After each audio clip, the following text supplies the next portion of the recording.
जय गुरु जी संगत जी। वीडियो को लाइक कीजिए, चैनल को सब्सक्राइब कीजिए और बेल आइकन को प्रेस कर दीजिए ताकि आपको लेटेस्ट वीडियो की जानकारी अच्छे से मिल सके।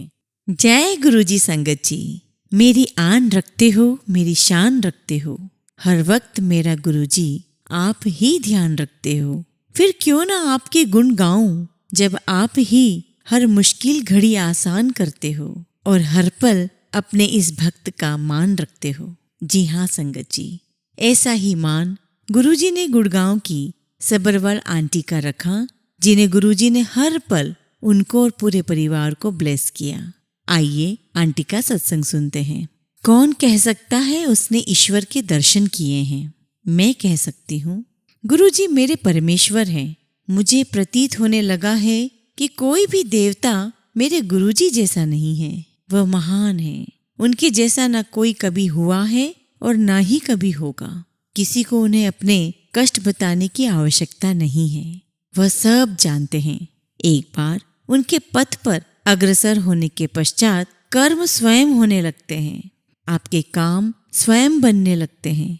आपको उनमें मात्र विश्वास करना है, आस्था रखनी है और कभी कुछ मांगना नहीं है। मेरे पुत्र उद्धव को 1.5 वर्ष की आयु से अस्थमा रहा था।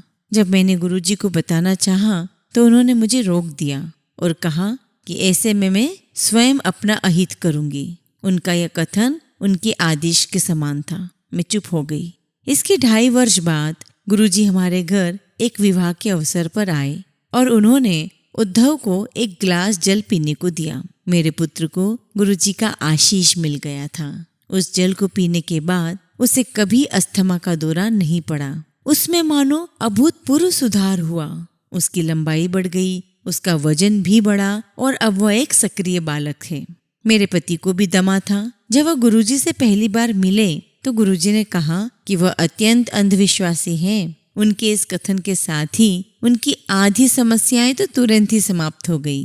गुरुजी ने उनको तांबे के लोटे से जल पीने को कहा और शीघ्र ही उनका अस्थमा भी ठीक हो गया। मुझे भी गुरु कृपा प्राप्त हुई। मेरी आंख में कैटरैक्ट था और डॉक्टर ने उसे नॉर्मल सर्जरी से निकालने का सुझाव दिया था, पर मैं भयभीत थी। एक बार गुरुवार के दिन गुरुजी मुझे बहुत ध्यान से देख रहे थे। मुझे पता था कि उनके इस प्रकार देखने का कारण क्या होगा। अगले दिन सुबह मेरी आंख बिल्कुल सामान्य थी। गुरुजी अपनी दृष्टि से उसी प्रकार के चमत्कार कर देते हैं जिस प्रकार शब्दों से।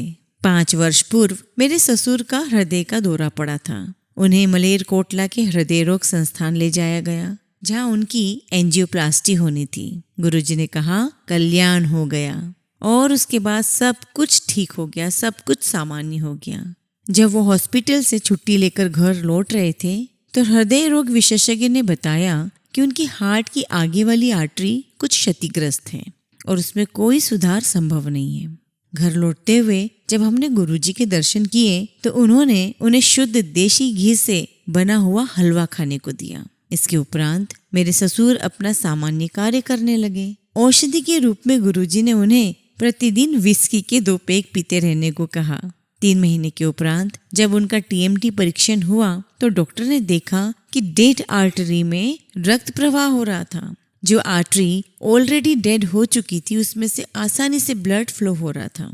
यह सब कुछ करने की क्षमता सिर्फ गुरुजी रखते हैं। उनके शब्द कोश में, उनकी डिक्शनरी में असंभव शब्द है ही नहीं। केवल श्रद्धा, निष्ठा और धैर्य की आवश्यकता है। संगत जी, आप सभी परमपिता गुरुजी पर श्रद्धा, आस्था और निष्ठा बनाए रखें। जय गुरुजी, शुक्राना गुरुजी। संगत जी, गुरुजी के लिए बस अब दिल से सिर्फ अब यही निकलता है, आपकी रहमत का असर दुआओं में पाया है। आई जब भी मुसीबत आपने ही साथ निभाया है।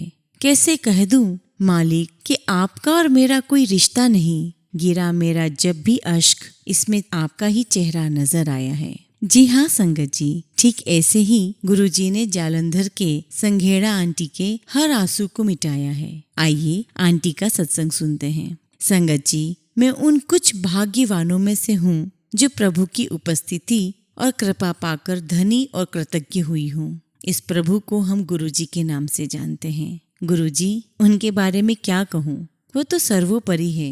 वह सर्वोच्च हैं, उन्हें प्रतिदिन स्मरण करना चाहिए। जन्म से मुझे गुरुजी का मार्गदर्शन प्राप्त हुआ है। सुख दुख में वह सदा मुझे और मेरे परिवार को आधार देते रहे हैं। उन्होंने हमें बताए बिना ही हमें हमारे कष्ट और कुकर्म, ज्ञात या अज्ञात, दोनों से मुक्त किया है। आज आपके सम्मुख दयालु गुरुजी के साथ अपनी आप बीती बांटकर मुझे अत्यंत प्रसन्नता का अनुभव हो रहा है। मुझे अब तक वो दिन याद है जब मैंने अपने जीवन के सबसे अधिक पीड़ा का अनुभव किया था। मैं 15 वर्ष की थी और हम जालंधर में रहते थे। नहाते हुए अचानक मुझे पेट के निचले हिस्से में अत्यधिक दर्द हुआ। वेदना इतनी अधिक थी कि मैं खड़ी भी नहीं हो पा रही थी। मैं वहीं लेट गई और अपनी माँ को पुकारने लगी। स्वाभाविक रूप से सबको तुरंत गुरुजी की याद आई, जो इन दिनों पंचकुला में थे और वहीं पर संगत करते थे। हम उसी दिन पंचकुला के लिए चल पड़े। चंडीगढ़ पहुंचकर गुरुजी के पास जाने से पूर्व हमने पीजीआई और कुछ अन्य निजी केंद्रों में टेस्ट करवाना उचित समझा। परिणाम आने पर हम चकित रह गए कि मेरे गर्भाशय में एक फॉलिकल फूट गया था और उसमें से विषैला पदार्थ निकलकर शरीर में फैल रहा था और यदि उसे निकाला नहीं जाता तो प्राण घातक सिद्ध हो जाता। डॉक्टर्स ने तुरंत सर्जरी कराने को कहा तो हमने मना कर दिया। उसी शाम को जब हम गुरुजी के पास पहुंचे और उनको स्थिति से अवगत कराया तो उन्होंने अपने सर्व प्रसिद्ध मुस्कान देते हुए चिंता मुक्त होने को कहा। उन दिनों वो पान के पत्तों को अभिमंत्रित कर रोग के स्थान पर रख देते थे। यह गुरुजी की सर्जरी थी। मुझे लिटाकर उन्होंने वैसा ही किया और 10-15 मिनट विश्राम करने को कहा। उसके पश्चात उन्होंने मुझे अगले दिन पुनः परीक्षण करवाने को कहा। उनमें विश्वास और आस्था बनाए रखते हुए मैंने ठीक वैसा ही किया। हालांकि मुझे परिणाम का ज्ञान था। डॉक्टर्स के चेहरों को देखकर मुझे अपने ईश्वर, अपने गुरुजी पर पूरा विश्वास हो गया। परीक्षण में 20 घंटे पूर्व दिखे फॉलिकल या विषैले पदार्थ का अब कोई चिन्ह नहीं था, अब कोई नामो निशान नहीं था। प्रसन्नता के साथ होने वाले अचंभे को हम रोक नहीं पा रहे थे। डॉक्टर भी गुरुजी के बारे में जानने के लिए उतने ही उत्सुक थे जितना हम उनको बताने के लिए। इसके उपरांत उन डॉक्टर्स की आध्यात्मिक यात्रा की शुरुआत हुई। उस दिन शाम को मैं फिर उनके पास गई। जैसा सर्वविदित है, उनको कुछ भी बताने की आवश्यकता नहीं थी। उन्हें इसका ज्ञान पहले से ही था। उन्हें अपनी कृतज्ञता प्रकट करने के लिए हमारे पास शब्द नहीं थे, पर वह यह नहीं चाहते। गुरुजी केवल हमारा प्रेम और निस्वार्थ आस्था चाहते हैं, जिसके साथ हम परम आनंद की कठिन यात्रा पर अग्रसर होते रहें। ऐसे ही 1989 में जब मैं छोटी ही थी, मेरी दादी को हृदय का दौरा पड़ा था। वह सीएमसी लुधियाना के हॉस्पिटल में एडमिट की गई। कई डॉक्टर से सलाह लेने के बाद उन सबका एक ही निर्णय था। उनकी स्थिति दिन प्रतिदिन बिगड़ रही थी और कोई उपचार संभव नहीं था। उनकी नाड़ी 160 से 190 के बीच में रहती थी। उनके फेफड़ों में पानी भरा हुआ था और उनकी छाती फूल गई थी और वह अर्ध चेतन अवस्था में थी। गुरुजी इन दिनों जालंधर में संगत किया करते थे। डॉक्टर्स के प्रतिकूल निर्णय सुनकर मेरे पिता ने गुरुजी से बात करने का निर्णय लिया। जैसे मेरे पिता हॉस्पिटल से बाहर जा रहे थे, गुरुजी ने प्रवेश किया। ऐसा लगा जैसे वो अचानक ही आ गए हों और उनके आते ही हम सब आश्वस्त हो गए कि अब सब कुछ ठीक हो जाएगा। दादी के पास जाकर उन्होंने उनकी नाड़ी को अपने हाथ में लिया। उन्होंने क्या किया इसका ज्ञान तो नहीं है, पर उनकी गति घटकर 90 हो गई। वहीं पर गुरुजी ने कुछ देर तक पाठ किया और फिर वे चले गए। धीरे धीरे हमारे सामने ही दादी की चेतना लौट आई और वह सामान्य हो गई। 18 वर्ष पूर्व के उस दिन से दादी की नाड़ी की गति अब तक 90 रही है। एक बार फिर डॉक्टर विश्वास नहीं कर पा रहे थे। यह जानकर कि गुरुजी सदा हमारे साथ है, हम गदगद हो रहे थे, हम बहुत खुश हो रहे थे। गुरु कृपा से आज भी मेरी दादी स्वस्थ और प्रसन्नचित है।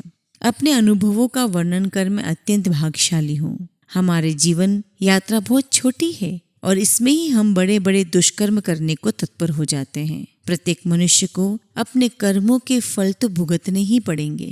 आध्यात्मिक यात्रा कभी भी प्रारंभ की जा सकती है, उसका उम्र से कोई लेना देना नहीं है। हम उसे अभी इसी क्षण शुरू कर सकते हैं और अपने जीवन में परिवर्तन ला सकते हैं। गुरुजी सच्चे भक्त की सहायता करने को सदैव तत्पर हैं। हम उस शाश्वत आनंद का मीठा अमृत कभी भी ग्रहण कर सकते हैं, क्योंकि हमारे परमात्मा, हमारे गुरु सदा हमारे साथ हैं। उन्होंने मुझे उस अनंत सत्य अवस्था को ग्रहण करने के लिए जागृत किया है और स्वयं उस मार्ग पर ले जा रहे हैं। उनसे प्रेम करने का अर्थ परमात्मा से प्रेम करना है और उनका आशीष ग्रहण करने के समान है। संगत जी, आप भी गुरुजी से निष्कपट प्रेम कीजिए। जय गुरुजी, शुक्राना गुरुजी।